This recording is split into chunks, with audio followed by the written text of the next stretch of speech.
नैतिक कहानी, चांद और तारों की दोस्ती का सबक। एक समय की बात है, आसमान में एक चमकता हुआ चांद था जिसका नाम चांदनी था। चांदनी बहुत सुंदर और बड़ा था और हर रात आसमान में बहुत चमकता था।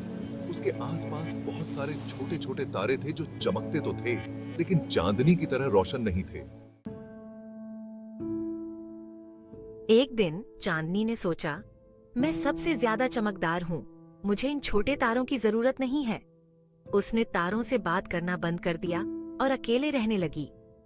तारे उदास हो गए और एक दूसरे से कहने लगे, चांदनी हमें पसंद नहीं करती, हमें उसके बिना ही चमकना होगा।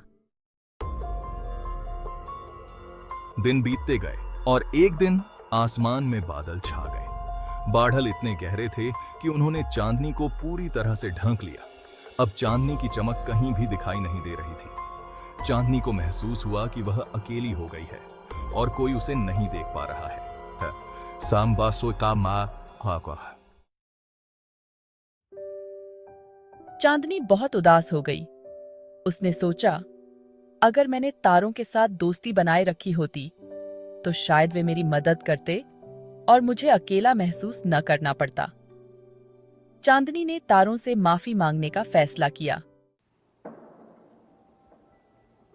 चांदनी ने तारों से कहा, मुझे माफ कर दो, मैंने गलती की।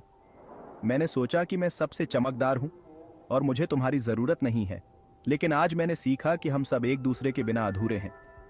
तारे मुस्कुराए और चांदनी को माफ कर दिया।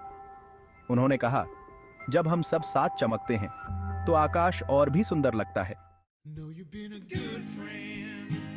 यह कहानी बच्चों को सिखाती है कि दोस्ती और एकता बहुत जरूरी है। जब हम दूसरों को अपनी जिंदगी का हिस्सा बनाते हैं और उनकी कद्र करते हैं तो हमारी जिंदगी और भी खूबसूरत हो जाती है। आसान भाषा, बच्चों के लिए समझने में आसान और मजेदार कहानी। मोरल सबक, दोस्ती की अहमियत और दूसरों के साथ मिलकर रहने का सबक। ये कहानी बच्चों को यह समझाने के लिए है कि हम सब एक दूसरे के साथ जुड़े हुए हैं और हमारी खुशियाँ और कामयाबियाँ दूसरों की मौजूदगी में ही मुकम्मल होती हैं।